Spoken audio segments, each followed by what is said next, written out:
Webb, thank you for joining us. Your third Ryder Cup, but your first since 2014. How nice is it to be back in that team room with Team USA? It's very nice. I felt this way last year at the Tour Championship, having missed a couple of years, just realizing, it's a special place to be. And, even more so here. I missed the Ryder Cup in 2016 and a couple other President's Cup events. So it's so nice to be back. I love being around the guys, and what a great venue we have. And, even the last couple of days of practice rounds and having dinner with the guys, I realized how much more I missed it. So I'm not taking it for granted that I'm on this team and excited to represent USA. And you're coming into this week on some very good form. Can you tell me about how your game is and maybe how it suits that golf course out there? Yeah, I've been playing well. Finished off the year nicely the last couple of events, and golf's such an individual game. So you come to a new golf course like this, and you have to learn the course. Me and my caddy Paul, but I'm with my partner this week. There's some strategy. There's talks between us, so it's just a little more to it these last couple of days. And so, the golf course is good. It's very difficult, and it's going to be a good test for us. Great. Thank you very much, Webb. We're going to open up to the floor. If you can place your hands up, and we'll get a mic around to you. So we'll go to Ewan first, please. Just number one over here. Hi, Webb. You know better than most how challenging hitting the opening tee shot of a Ryder Cup is. Can you tell us, first of all, your memories of that day at Glen Eagles? And if you were given the opportunity again, would you relish a chance to hit the first one again? Are you referring to the pop-up? Yes. Okay. So the backstory, why it's even funnier to me, it was funny to everybody, but that was the shot that I had in my bag all year. That was like the 5th time I had done it. I lose my concentration a little bit, and I tee it up a little too high. And I'd done it a few other times that year. Usually it goes straight. That one went straight. I hit the fairway. But yeah, we're more nervous here than any other tournament. And it's not the fans. It's a good thing. You want to play well for your teammates, for your captain, for the assistant captains, and your partner. And so it's a good kind of pressure. But everybody that made both teams can deal with pressure. But yeah, the first tee, that environment is fun and a little more, probably a little more nervous there than the second hole or third hole, and that's why you might see me teeing off on the evens. Were the crowds kind to you? What's that? Were the crowds kind to you? What was your walk to that, or the short walk to that ball? What was it like? The funniest / most embarrassing part of it was the camera crews, and probably a lot of you guys had gone ahead where we normally drive it, so everybody had to come back. So the camera crew and everybody's coming back. I can still reach the green, which was nice, but I will say Justin Rose might not admit it, but he had a 3-wood out, and I look over and he switched to driver because the driver's so much bigger. So maybe my shot affected him. I don't know. I'm going to stay with Mike 1 and Karen in front. Did you watch in 2016? I did. I don't know if I missed a shot. I remember being at home with my wife. The only time I might have missed a shot, maybe one of my kids got in the way of the TV, but we watched everything. And I felt nervous watching golf on TV for the first time ever. I wanted it so bad for the U.S. And, I loved it. The Patrick Reed-Rory match is where it was one of those moments I'll never forget as a follower of sports. Because what we were witnessing, you guys watch enough golf, that never happens. Not never. It rarely ever happens. I think of Tiger, Ernie in South Africa in their playoff, where you're just having magic moment after magic moment. And I called my caddy Paul, and I just said, I know you're watching this, but it's hard to explain how good it was. So yeah, I watched it. I'm gonna go to Mike. Adrenaline get rising as you watched it, along with theirs? Yeah, when Rory made his putt on 8 and Patrick made his putt, I didn't even think about it, but I found myself off the couch. I was in a very comfortable position on the couch. I'm off the couch right in front of the TV, and my wife is too. And so we thought it was appropriate. I put on my Twitter account a rendition of them two. So I was Patrick Reed, she was Rory. We did it in our backyard, which was pretty fun. We're going to go to Mike 3, just over here on the left. Webb, you said your partner this week. Who's that? It's one of the 12 on our team. Your thoughts on the golf course, what you're seeing out there in terms of who it favors, just kind of the view of how narrow it is and how that may impact the matches? Yeah, I think, you know, my 2 Ryder Cups, Medina and Glen Eagles, were similar in the sense there was plenty of birdies to be made. This week, not so much. And if you miss the fairways here, it's super penal. I'm sure guys have talked about it, but the rough is mowed back into us. So if a ball's in the rough, you're probably not getting it to the green, which might not change strategy per se off the tee, but it does change your mental approach thinking, I'm going to win. There's going to be plenty of holes won in alternate shot with pars. And I even venture to say I think there's going to be holes won in foursomes or 4 balls with pars. I really do. And you got, I mean, 18. There's a bunch of holes out there where you got to hit not only a great tee ball, but you got to hit a great second shot. So it is one of the hardest Ryder Cup course that I've seen in a while. And so it's just massive premium on fairway. Okay, we're going to come to Mike, one at the top.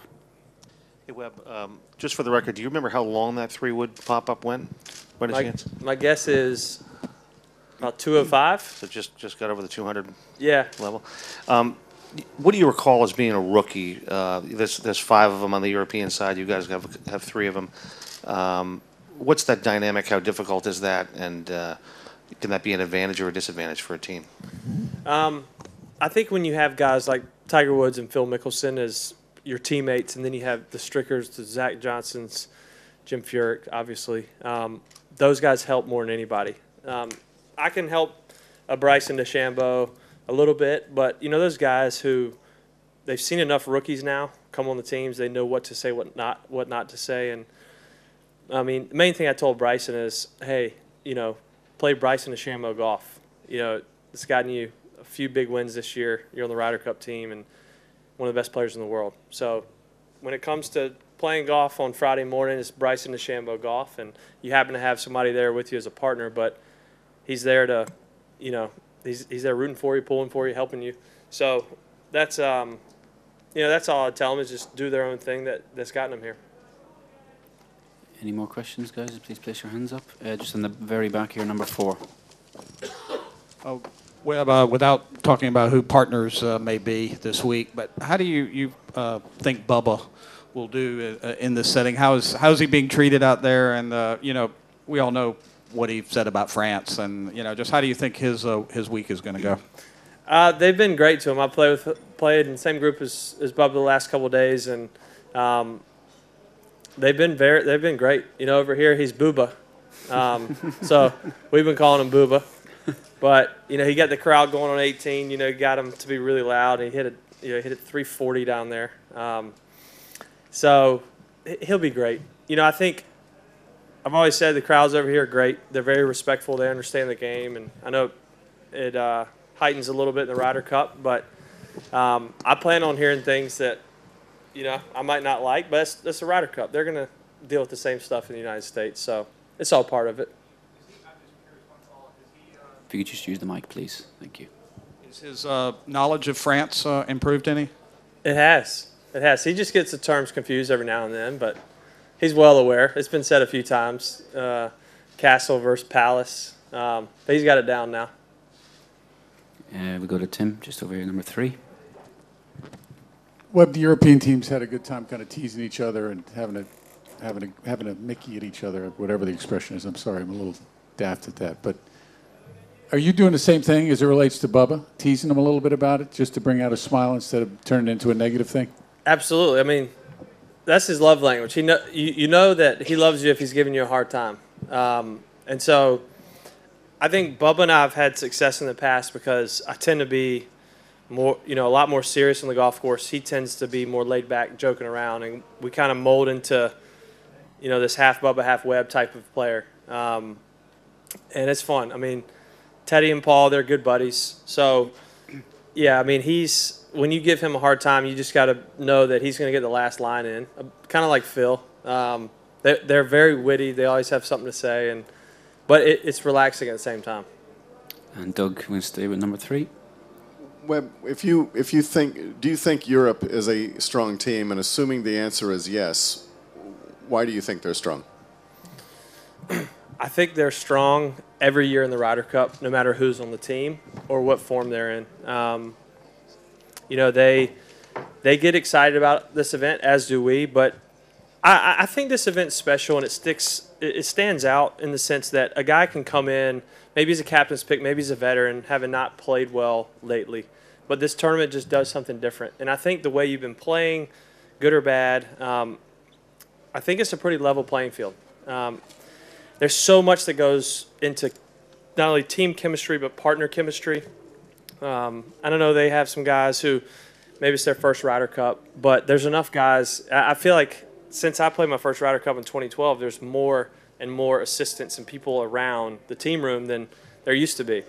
And that's nice. It's nice seeing the same faces every year, and they've done a good job of that.